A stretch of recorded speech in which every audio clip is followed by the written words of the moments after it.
क्या आप जानते हैं, छत्रपति शिवाजी महाराज सिर्फ एक योद्धा नहीं बल्कि एक महान मैनेजमेंट गुरु भी थे।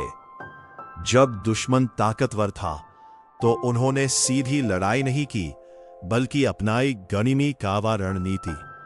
कम संसाधनों में बड़ी जीत। उनकी सबसे बड़ी ताकत क्या थी? Right people, right place, right time. उन्होंने अपने लोगों पर भरोसा किया और हर सैनिक को लीडर बनाया।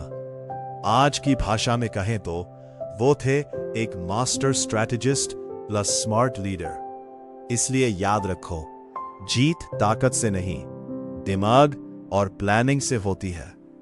यही है शिवाजी महाराज की मैनेजमेंट सीख।